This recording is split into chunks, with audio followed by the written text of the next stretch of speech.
हमने कुछ दिन पहले पाठशाला में बताया था कि नुपुर शर्मा के एक मामले में जिस तरह से सुप्रीम कोर्ट के 2 जजेस ने मौखिक टिप्पणियां की थी, उस पर देश में चर्चा शुरू हो गई थी। और हमने आपको यह भी बताया था कि लोग किस तरह के सवाल पूछ रहे हैं इन टिप्पणियों को लेकर। एक एक डिटेल हमने उस दिन आपको बताई थी कि किन किन बातों पर चर्चा हो रही है, किन किन बातों पर सवाल उठ रहे हैं और वो क्यों उठ रहे हैं।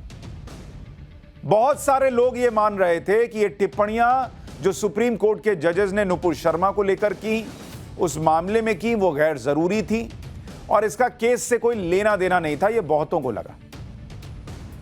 लेकिन तब ये एक चर्चा हो रही थी कि अरे ये तो आम लोग हैं, इनको क्या समझ जुडिशरी की, ये तो आम लोग हैं सोशल मीडिया पर, इनको क्या समझ कि कैसे क्या कहा जाता है और किया जाता है, कैसे न्यायपालिका काम करती है।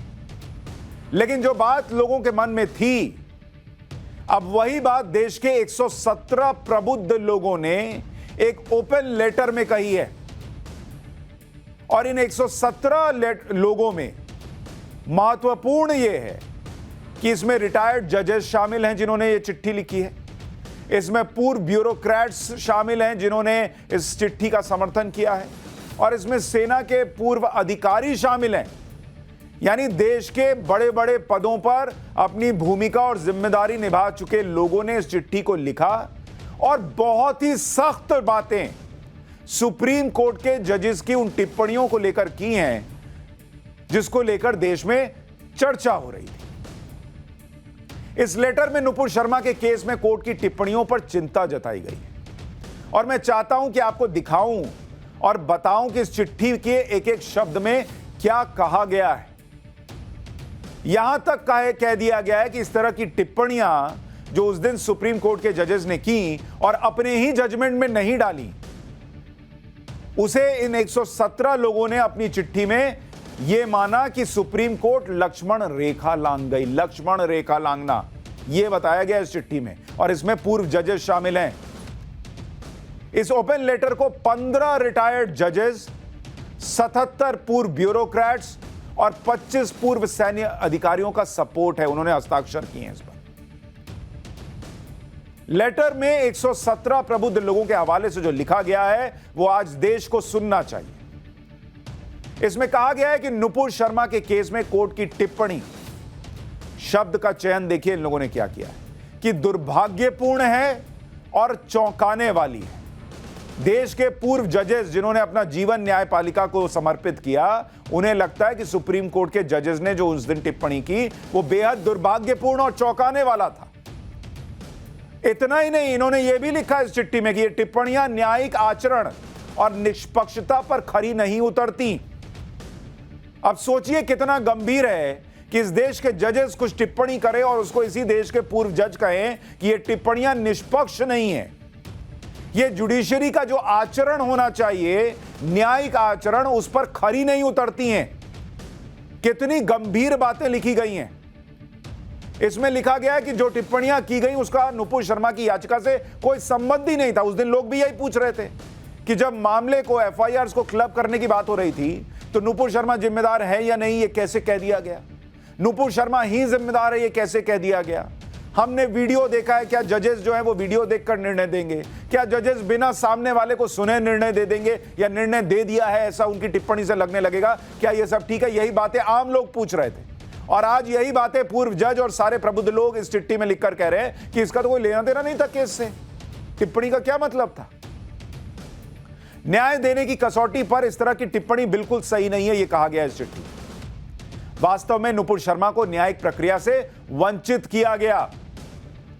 सोचिए उन 2 जजेस पर इस देश के पूर्व जज कितने गंभीर आरोप लगा रहे हैं एक तरीके से इस चिट्ठी के जरिए कि नुपुर शर्मा को जो न्यायिक प्रक्रिया से गुजरना चाहिए था उससे उसको खींच लिया गया, वंचित रखा गया।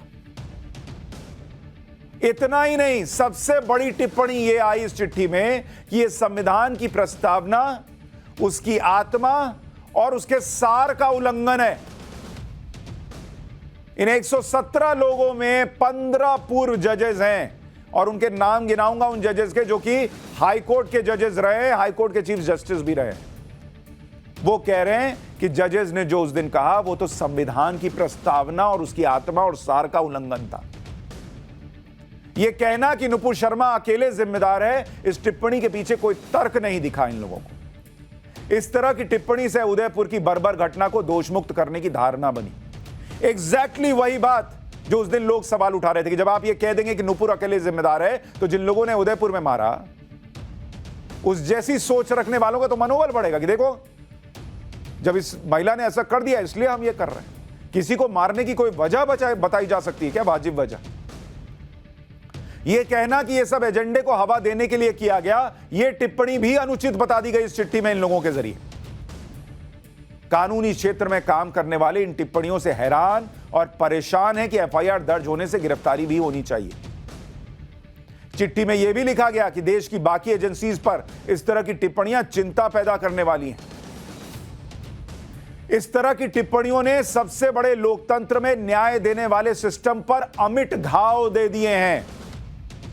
15 जजेस, पूर्व जजेस, सैन्य अधिकारी, पूर्व सैन्य अधिकारी और ब्यूरोक्रेट्स वो कह रहे हैं कि उस दिन सुप्रीम कोर्ट के 2 जजेस ने जो टिप्पणियां की, उन्होंने पूरी जो न्यायिक प्रक्रिया है उस पर, उस न्याय के सिस्टम पर ऐसे घाव दिए हैं जो मिटाए नहीं जा सकते।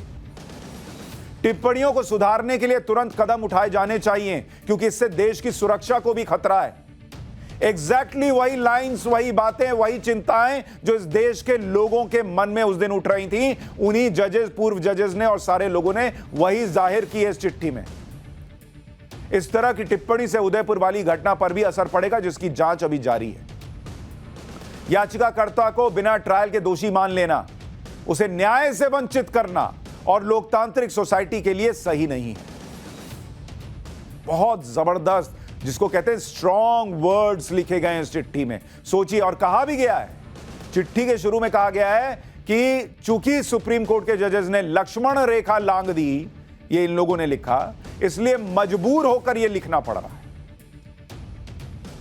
नुपुर शर्मा पर की गई टिप्पणियां इतनी गंभीर हैं कि इन्हें नजरअंदाज नहीं किया जा सकता, यह कहा गया इस चिट्ठी में। इस तरह की टिप्पणियों की कोई जरूरत ही नहीं थी। अब वो 15 पूर्व जज जो बैठे हैं, उनका भी तो कुछ अनुभव है, और वो कह रहे हैं कि जो कहा गया उसकी जरूरत नहीं थी।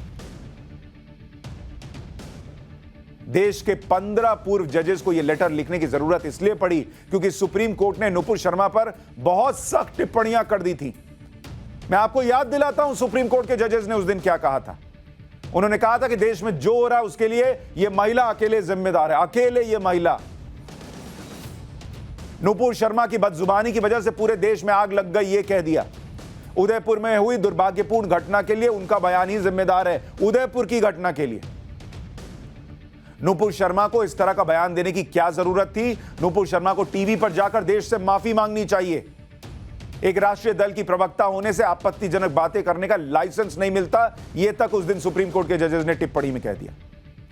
नुपुर शर्मा की जान को खतरा है या वो देश की सुरक्षा के लिए खतरा बन गई हैं।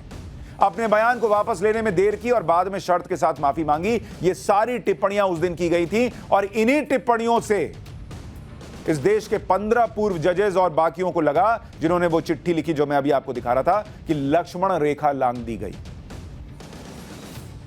ओपन लेटर में इस बात का भी जिक्र है कि अपने खिलाफ हुई एफआईआर को क्लब करवाने के लिए नुपुर शर्मा के पास सुप्रीम कोर्ट जाने के अलावा कोई चारा नहीं था। भाई, हम और आप कानूनी प्रक्रिया चलिए थोड़ा बहुत नहीं भी समझे, लेकिन जजेस जिन्होंने न्याय दिया है सालों साल उस कुर्सी पर बैठकर, वो लिख रहे हैं कि नुपुर शर्मा के पास सुप्रीम कोर्ट के पास जाने के अलावा कोई चारा नहीं था। और वो ये भी लिखते हैं कि नुपुर शर्मा को उसके बुनियादी कानूनी अधिकार से वंचित किया गया। लेटर में लिखा गया है कि याचिकाकर्ता ने जो अपील की वो आर्टिकल 20 ब्रैकेट में 2 के तहत उसका अधिकार है। सुप्रीम कोर्ट ने पहले भी कई मामलों में फैसला दिया है कि एक ही मुद्दे पर 2 एफआईआर या 2 जांच नहीं हो सकती। किसी को एक ही मामले में 2 बार सजा नहीं देंगे आप।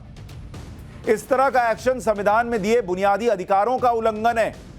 याचिकाकर्ता के बुनियादी अधिकारों की रक्षा करने के बजाय उनकी याचिका का संज्ञान नहीं लिया और याचिकाकर्ता को अपनी याचिका वापस लेने और दूसरी कोर्ट में जाने के लिए मजबूर किया, यह जानते हुए भी कि हाईकोर्ट के पास अलग अलग राज्यों में दर्ज एफआईआर को क्लब करने का फैसला सुनाने का अधिकार नहीं है। सोचिए, पूर्व जज कितनी गंभीर बात कह रहे हैं कि नुपुर शर्मा का जो मौलिक अधिकार था वो सुप्रीम कोर्ट के जजेस ने उनसे छीन लिया, ये आरोप लगा रहे हैं। और वो ये कह रहे हैं कि आपने कहा हाईकोर्ट के पास जाने के लिए, पूरा मामला एफआईआर क्लब करने का था। एफआईआर क्लब, जो अलग अलग राज्यों में एफआईआर हुई है, उसको क्लब करने का अधिकार हाईकोर्ट के पास नहीं है, ये पूर्व जज कह रहे हैं। और यही कहते हुए ये कहा गया कि ये समझना मुश्किल है कि नुपुर शर्मा के मामले में अलग तरह से क्यों ट्रीट किया गया। कोर्ट का इस तरह का रवैया किसी प्रशंसा के काबिल नहीं है, क्योंकि इस देश में एक बड़ा वर्ग है, बड़ा तो नहीं छोटा वर्ग है, लेकिन बड़ा एकजुट रहता है। वो बम बम हो गया, क्या देखिए जज साहब ने क्या कह दिया, देखिए सुप्रीम कोर्ट ने क्या टिप्पणी कर दी। उन लोगों को देश के लिए कितना खतरनाक हो सकता है ये नहीं दिखा, लेकिन इस देश के प्रबुद्ध वर्ग को दिखा, और इसीलिए वो लिख रहे हैं कि जो हुआ वो कोई तारीफ और ताली बजाने के काबिल नहीं है, प्रशंसा के काबिल नहीं है। ये सुप्रीम कोर्ट की पवित्रता और उसके सम्मान पर असर डालता है। मैं चाहता हूं कि इस ओपन लेटर में जिन 15 जजेस के नाम है आपको बताऊं, उनका ओहदा क्या रहा था वो बताऊं, ताकि आपको समझ में आए कि ये गंभीर बातें कह कौन रहा है। जस्टिस क्षितिज व्यास, बॉम्बे हाईकोर्ट के पूर्व चीफ जस्टिस लिख रहे हैं ये बातें, समर्थन कर रहे हैं इसका। Justice SM. सोनी, पूर्व जज, गुजरात हाईकोर्ट और लोकायुक्त रहे। जस्टिस के. श्रीधर राव, पूर्व चीफ जस्टिस, गुवाहाटी हाईकोर्ट के। जस्टिस कमेश्वर नाथ, पूर्व जज, लखनऊ हाईकोर्ट के और लोकायुक्त। Justice RS. राठौड़, पूर्व जज, राजस्थान हाईकोर्ट के। जस्टिस प्रशांत अग्रवाल, पूर्व जज, Rajasthan high court. Justice M S. Pareek, ये गुजरात हाईकोर्ट में पूर्व जज रह चुके हैं। देख रहे हैं, देश भर के अलग अलग हिस्सों में हाईकोर्ट्स में अहम भूमिका निभा चुके, चीफ जस्टिस तक रह चुके लोग लिख रहे हैं। पी.एन. रविंद्रम, पूर्व जज, Kerala high court. Justice SN. Dhingra, पूर्व जज, Delhi high court. Justice doctor B. Shivshankar, पूर्व जज, Telangana high court. Justice RK. Saxena, पूर्व जज, Madhya Pradesh high court. Justice MC. Garg, पूर्व जज, Delhi high court. Justice RK. Marthia, पूर्व जज, झारखंड हाईकोर्ट। और जस्टिस एस.एन. श्रीवास्तव, पूर्व जज, इलाहाबाद हाईकोर्ट। और जस्टिस सुनील हाली, पूर्व जज, जम्मू कश्मीर। मतलब पूरब से लेकर पश्चिम और उत्तर से लेकर दक्षिण तक लगभग हर जगह के हाईकोर्ट के जजेस ने इस बात पर टिप्पणी की है। और 15 जजेस के नाम बताए हैं, ऐसे 117 लोग हैं इस लिस्ट में।